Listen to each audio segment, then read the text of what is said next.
আজকে যেটা করানো হবে শিবি জাতক।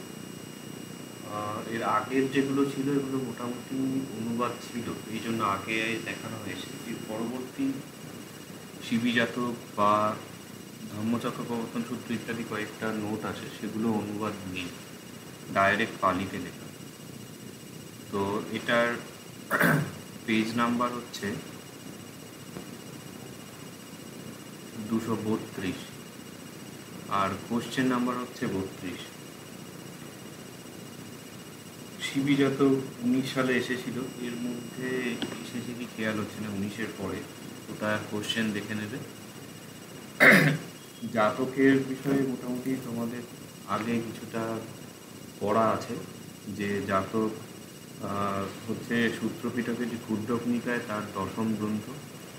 জাতকের মধ্যে বুদ্ধের যে পূর্বজন্মের বৃত্তান্ত আছে, এবং জাতকগুলিতে দেখা যায় যে বুদ্ধ এক একটি গুণের সাধনা করেছিলেন, সেগুলি সেখানে উদ্ধৃতি আছে।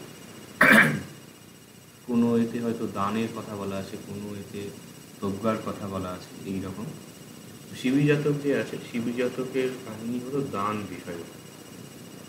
তো ওভারঅল বললে এই যে শিবি জাতকের সাথে পৌরাণিক কুশিনর বলে একজন রাজার কাহিনী আছে, সেটা সাদৃশ্য আছে। তার কিছুটা বিষয়বস্তু হলো যে কুশিনরের এতে আছে যে একটি বাজ পাখি একটা পায়রাকে শিকার ধরতে বলে এসেছে। তো পায়রাটি তখন রাজার কাছে আশ্রয় নিয়েছে। এখন আশ্রয়দাতার প্রাণ রক্ষা করা উচিত বলে তিনি তাকে বাজটাকে ধরতে দেন। বাজ পাখি তখন বলছে যে এটা আমার তো খাদ্য, আপনি তাকে কী করে, এটা আমার শিকার, আপনি তাকে করেন কী করে। তখন উনি বললেন যে তোমার মাংসের প্রয়োজন, তাহলে এই পায়রা সমান ওজনের মাংস আমি তোমাকে কেটে দিচ্ছি। নিজের শরীর থেকে তিনি মাংস ছেদন করে দেন। আর শিবি জাতকের যে কাহিনী আছে, সেখানেও নিজের শরীরের অঙ্গদানের বিষয়ে উল্লেখ আছে। অর্থ, বৈভব ইত্যাদি দান একটা দান, কিন্তু নিজের শরীর থেকে দেহাঙ্গ ছেদন করে দেয়া, এটা অনেক বড় দানের পরাকাষ্ঠা। শিবি জাতকে সেই বিষয়ই আছে। 19 সালে প্রথম কোশ্চেন এসেছিল, attempt a critical estimate of the contents of the শিবি জাতক। শিবি জাতকের বিষয়ে কিছু বিশ্লেষণাত্মক তথ্য দিতে বলেছে। ওভারঅল সামারি যেটা, সেটা দিলেই হবে। এই কোশ্চেনটা খুব আনএক্সপেক্টেডলি 19 সালে এসেছিল। তার আগে 18 সালে দশরথ জাতক এসেছিল, যেবারে তনয়টা পেল। তো পরের বারে এই জন্য শিবি জাতকটা করানো হয়েছিল, এবং ওটা এসেও ছিল। যাই হোক, তো ওভারঅল যে কাহিনী, এখান থেকে ডাইরেক্ট দেখে নিলে হবে। তো পালি থেকেই আমি বলছি। বোধিসত্ত্ব কিভাবে পূর্ব জাতিষু পূর্ব জন্মে 10 পারমিতা প্লুরাল আছে, পরিপূর্ণ করে বুদ্ধ হয়েছিলেন। তেসং আখ্যানম, তার যে আখ্যান কাহিনী, সেইটি জাতকংতি উচ্চতি, জাতক নামে পরিচিত। তো জাতক কাকে বলে, এই যে বিষয়ে বলা হলো, সেটি এখানে পালিতে বলা হচ্ছে। তথ্য অর্থাৎ এই যে জাতক বা এই বিষয়ে ক্ষুদ্রক নিকায়ে জাতক গ্রন্থস্য, ক্ষুদ্রক নিকায়ে জাতক গ্রন্থের বিংশতি নিপাতস্য, বিংশতি নিপাত, জাতকের বেশ কিছু নিপাতে বিভক্ত জাতক গ্রন্থটি, এটা শর্ট নোটে ছিল। বিংশতি নিপাতের তৃতীয় জাতকম শিবি জাতক, তৃতীয় জাতক হলো শিবি জাতক। তো যদি এরকম থেকে শিবি জাতক কোথা থেকে পাওয়া যায়, ক্ষুদ্রক নিকায়ে জাতক গ্রন্থের বিংশতি নিপাতের তৃতীয় জাতক হলো শিবি জাতক। সত্তা জেতবনে, সত্তা অর্থে শাস্তা বা টিচার বোঝায়। সত্তা শব্দটা দেখবে যে ওই অর দিয়ে যে শব্দ ছিল, দাতর, পিতর, শেষ দিকে ছিল, 28-এর দিকের ক্লাসে ওখানে সত্তার বা সত্তর বলে একটি শব্দ ছিল, এর অর্থ হচ্ছে টিচার। এটা বুদ্ধকেই বলা হয় পার্টিকুলার, যে কেউ না।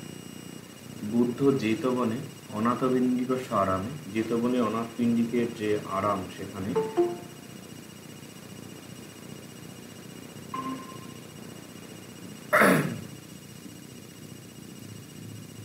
কিব বোধিসত্ত্ব, কিব মানে হচ্ছে কিভাবে, বোধিসত্ত্ব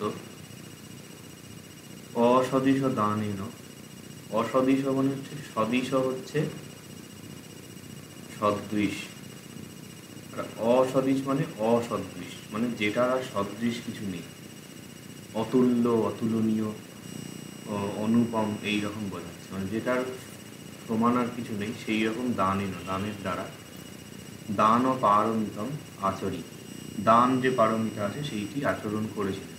এটা ভুলবশত আচারই হয়ে গেছে, এটা আচরি হবে। তং এত্থ বর্ণিতম, সেইটি এখানে বর্ণিত হয়েছে। পুরা শিবিরাজ্যে, প্রাচীনকালে শিবিরাজ্যে অরিষ্ঠপুর নগরে, অরিষ্টপুর নগরে বোধিসত্ত্ব শিবিরাজস্য পুত্র, বোধিসত্ত্ব শিবিরাজের পুত্র ছিলেন।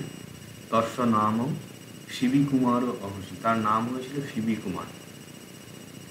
সো তক্ষশিলাত, তিনি তক্ষশিলা থেকে, তক্ষশিলাটা তক্ষশিলা হচ্ছে, শিক্ষম সমাপেক্ষা, শিক্ষা সমাপ্ত করে, পিতুস্য কালঙ্গতে, পিতার মৃত্যুর পরে রাজা অহসি, রাজা হয়েছিলেন। এখানে এত বানান বলবে না, এটা অহসি হবে।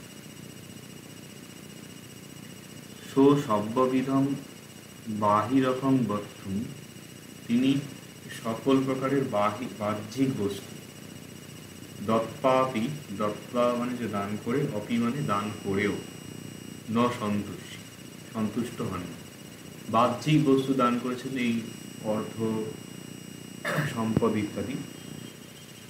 তদা অত্তন অঙ্গবচ্চঙ্গম, তারপরে নিজের, অত্তন মানে নিজের, অত্তন যে নকারান্ত শব্দ ছিল সেইটি ষষ্ঠী একবচন, অঙ্গপ্রত্যঙ্গম কি আধ্যাত্মিকম দানম, তার যে অঙ্গ প্রত্যঙ্গ এই রকমের আধ্যাত্মিক দান। আধ্যাত্মিক শব্দটা স্পিরিচুয়াল অর্থে পালিতে ব্যবহার হয় না, বাহিরও তার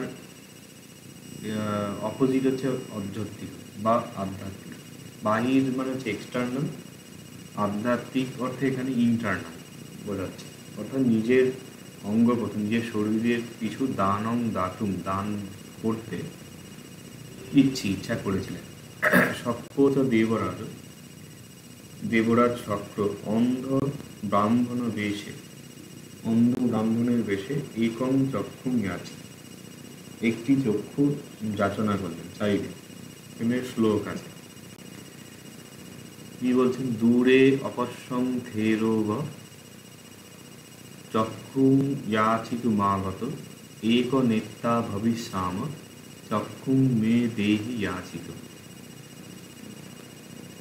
আচ্ছা, এইটার অর্থ হচ্ছে দূরে অপশ্যং, মানে দূর থেকে দেখতে দেখতে, পশ্যতি যে হয় তার এটা একটা রূপ হচ্ছে। তোমাদের এমনি অতীতকালের জন্য অদ্যতনী রূপটা পড়ানো হয়েছিল, অপশ্যি, অপশ্যিংসু, অপশ্যি, অপশ্যিত্ব, অপশ্যিং, অপশ্যিংহ। অপশ্যং যেটা আছে এটা হচ্ছে কিয়ত্তনী বলে আরেকটি অতীতের রূপ হয়, রে আর খুব ইউজ হয়, বহু ক্ষেত্রে দেখা যায় পোয়েটিক ইউজে থাকে। তো অপসংখ্য আমি দূর থেকে দেখতে দেখতে এসেছি। আর থেরো মানে হচ্ছে বয়স্ক যে স্থবির বোঝায়, এইখানে স্থবির অর্থে বৌদ্ধ ভিক্ষু স্থবির নয়, এখানে ওই যে বৃদ্ধ ব্রাহ্মণের বেশে এসেছেন তিনি বলছেন যে দূর থেকে আমি দেখতে দেখতে আসছি, স্থবির মানে বৃদ্ধ ব্যক্তি। চক্ষুং যাচিতু মাগত, চক্ষু যাচনা করতে এসেছি। যাচিতু মাগত এখানে সন্ধি হয়েছে, যাচিতুম আর হচ্ছে আগত, এসেছি দূর থেকে চক্ষু যাচনা করতে। এক নেতা ভবিষ্যাম, ময়ং ভবিষ্যম আমরা হব, তাহলে একনেত্তা ভবিষ্যম আমরা এক নেত্র হব। একনেত্তা বহু বচন হচ্ছে। তো এর যে অন্ধ ব্রাহ্মণের কোনো একটিও চোখ নেই, আর শিবিরাজের বা শিবী কুমার যে আছেন বোধিসত্ত্ব তার দুটো চোখ আছে। ওই জন্য ওনার রিকোয়েস্ট যে একটা আমাকে চক্ষু দান করো। তার এই যেটা বলছে চক্ষু মেয়ে দেহি যাচিত, যে আমি যে যাচনা করছি চাইছি আপনাকে একটি চক্ষু দিন।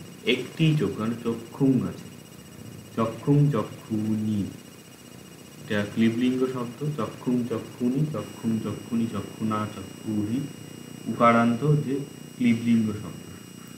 দুটো না, একটা চোখ চাইছে শিবিরাজের দুটো চোখ, তাহলে একটা দিলে ওনারও একটা চোখ থেকে যাবে, আর ইনি একটা পেয়ে একটা চোখ হবে। এই জন্য একনেত্তা ভবিষ্যৎ। বোধিসত্ত্ব বলছেন একং তে ইয়াচ মানস উভয়ানি দদামহ, যে আপনি যে একটি চাইছেন আমি উভয়ই আপনাকে দান করব। এই বলে বোধিসত্ত্ব তং ব্রাহ্মণম, বোধিসত্ত্ব সেই ব্রাহ্মণকে পুরে অন্তঃপুরে নিয়ে এসে চক্ষুং উৎপাটেতু, চক্ষু উৎপাটন করতে শিবক নাম বেদ্যং আমন্ত্রী, শিবক নামে বৈদ্যকে আমন্ত্রণ করলেন, মানে ডাকলেন। আমন্ত্রী মানে ডাকা বোঝায়। তদা শব্দে তখন সকলে চক্ষু দাতুম, চক্ষু দান করতে প্রতিষেধ করলো বা নিষেধ করলো। বোধিসত্ত্ব কিন্তু বোধিসত্ত্ব অপ্তন সংকল্পে অচল আসি, তার নিজের সংকল্পে অচল থাকলেন। বোধিসত্ত্ব বললেন নবাহং এত যশসা দদামি, ন পুত্রং নিচ্ছে ন ধনং নরর্থং, শতং চ ধম্ম চরিত পুরাণ, ইচ্ছেব দানে রমতে মনুমম।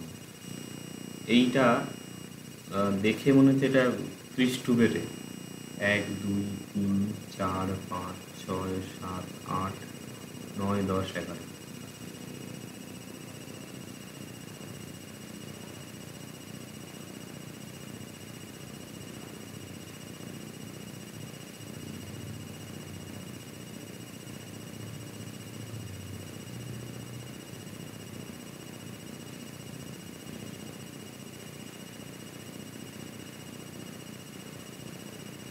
পাঁচটা লোক, এটা তো তখন হচ্ছে।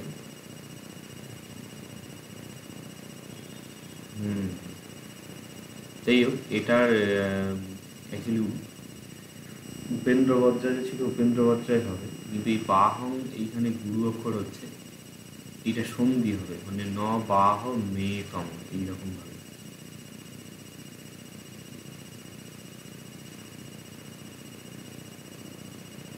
লঘু গুরু লঘু, এইখানে গুরু এইরকম। যাই হোক,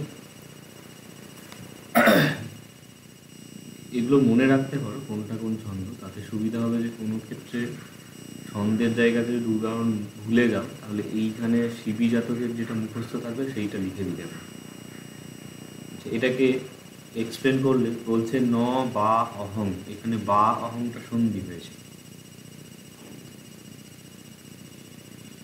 সে না আমি এতং যশসা দাদাম, এইটা আমি যশের কারণে দান করছি না।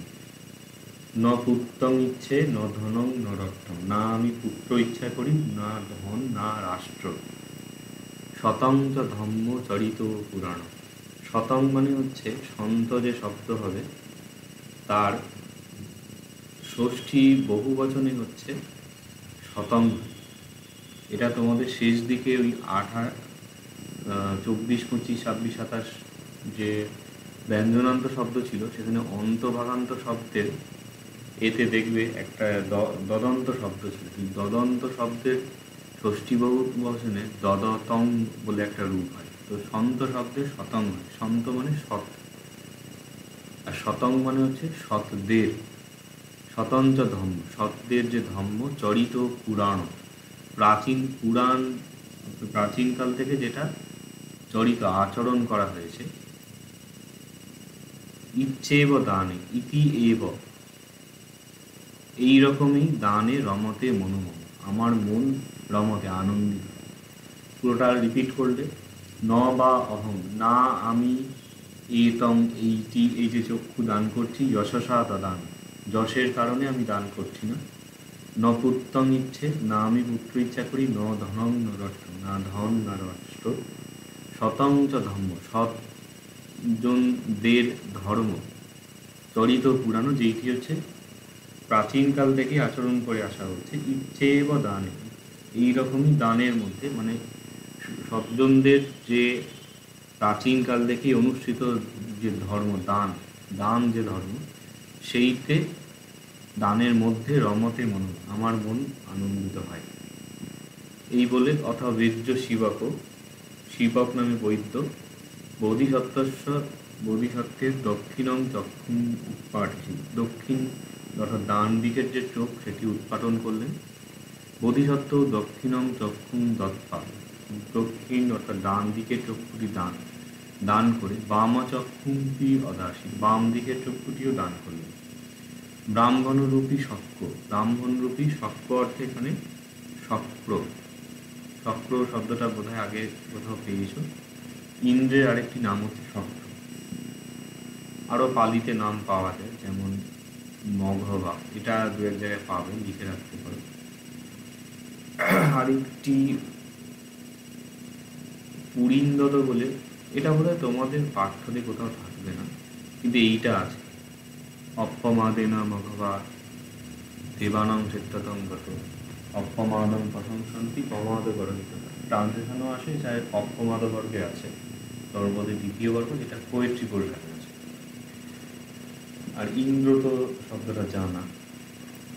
এবারে চক্ষুদয়ং গহেত পা, মানে শক্র, ব্রাহ্মণ রূপী যে শক্র, তিনি চক্ষু দুটি গহেত্তা গ্রহণ করে অমরাবতী নাম দেবনগর, অমরাবতী নামে দেব তাদের যে নগরী, সেইখানে উপসংক্রম গেলেন।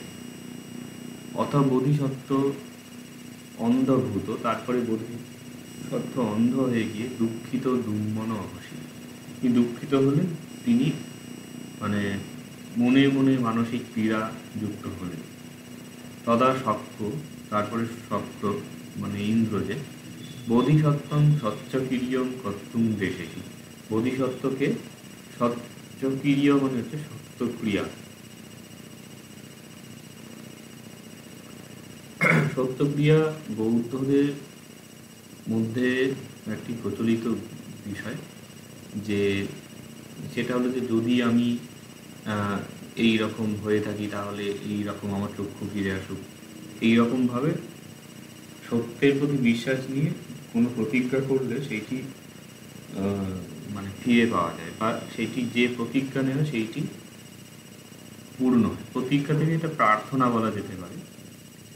তো সেই রকম সত্যক্রিয়া করতে কর্তুম দেশে, করতে উপদেশ দিই। সত্যক্রিয়ায়, সত্যক্রিয়ার দ্বারা বোধিসত্ত্বস্য, বোধিসত্ত্বের চক্ষুদ্বয়ম ক্রমেণ উৎপত্তি, দুইটি চোখ ক্রমে একে একে উৎপন্ন হয়। পুনঃচক্ষুদয়ং লভিত্বা, পুনরায় চক্ষুদয় লাভ করে বোধিসত্ত্ব নগরং প্রবিশিত্বা, নগরে প্রবেশ করে চন্দকং নাম প্রাসাদে, চন্দক নামে প্রাসাদে, চন্দ্র নয়গরে রকলা হয় বাংলায়, নগরবাসীসু, নগরবাসীদের মধ্যে দান কর্মর্থম, দান কর্মের জন্য ধর্মদেশনম আকাশী, ধর্মদেশনা করলেন। ইমং জাতকং সমাপেত, এই জাতক সমাপ্ত করে সত্তা অর্থাৎ শাস্তা যে বুদ্ধ সমধানম আকাশী, সমাধান হচ্ছে জাতকের যে শেষের দিকে একটা অংশ থাকতো সমবধান বলে, এইটা পালিতে হচ্ছে সমধান। কেন এখানে মব যে আছে, মবর জায়গায় ও হচ্ছে, অবর জায়গায় ও হয়, যেমন অবকাশ, ওকাশ, অববাদ, ওবাদ, অবধি, অধি, এরকম একটা ছিল, সম্প্রসারণের এতে নোটে ছিল, সম্প্রসারণ বা অ্যাম্প্লিফিকেশন। অবর জায়গায় ও, লবণের জায়গায় যে লোন হচ্ছে বালিতে, এইখানে সেই সমধানম অকাশী, সমধান অর্থে যে রিলেশন, প্রাচীন যে শিবিরাজের সময় যে চরিত্র আর বুদ্ধের সময়ের যে চরিত্র, তাদের মধ্যে কি সিমিলারিটি আছে। তো কি বললেন সেখানে, তদা আনন্দ, তখন আনন্দ শিবক ও বৈদ্য অবশী, শিবক নামে যে ওই বৈদ্য ছিল সে ইদানিংকালে মানে বুদ্ধের সময় আনন্দ ছিল। অনিরুদ্ধ শক্র অবশী, অনিরুদ্ধ আরেকজন শিষ্য, তিনি শক্র ছিলেন, দেবরাজ ইন্দ্র। বুদ্ধ শাবকা ইয়ে মনুষ্য, বুদ্ধের যে শিষ্যরা, অন্যান্য শিষ্যরা, তারা সব অন্যান্য মানুষ ছিলেন। ওই নগরবাসীরা যারা এসে বলছে যে না না চক্ষু দেবেন না, বা এটা তো খুব সংক্ষেপে লেখা হয়েছে, কাহিনীটা আরও বড়, সেখানে আরও ব্যক্তিবর্গের নাম উল্লেখ আছে, তারা সব বুদ্ধের শিষ্য হয়ে পরবর্তীকালে জন্মেছিল। বুদ্ধ স্বয়ং চ, এবং বুদ্ধ স্বয়ং বোধিসত্ত্ব শিবিকুমার অবশী, নিজে ছিলেন বোধিসত্ত্ব শিবিকুমার। এই হলো ইদং আখ্যানম, এই আখ্যান মহাভারতস্য বনপর্ব, মহাভারতের বনপর্বে, চ অনুশাসন পর্বে, অনুশাসন পর্বে, চ পুরাণাদিষু দৃশ্যতে, পুরাণ ইত্যাদিতে এই ধরনের কাহিনী দেখা যায়। বিশেষত, বিশেষ যেটা মানে স্পেসিফিক হলো যে তথ্য, সেইখানে চক্ষুদানস্য স্থানে, চক্ষুদানের স্থানে বংশদানম করি, নিজের যে শরীরের মাংসদানের কাহিনী আছে। তো এই হলো শিবি জাতকের। এবারের জন্য এটা আসার একটা সম্ভাবনা আছে। আর এখান থেকে এইটা জিস্ট মতো জিনিসটাই আসে, আর খুব একটা বাকি কিছু না। এখান থেকে তোমাদের কিছু প্রশ্ন থাকলে এবার জিজ্ঞাসা করতে পারো।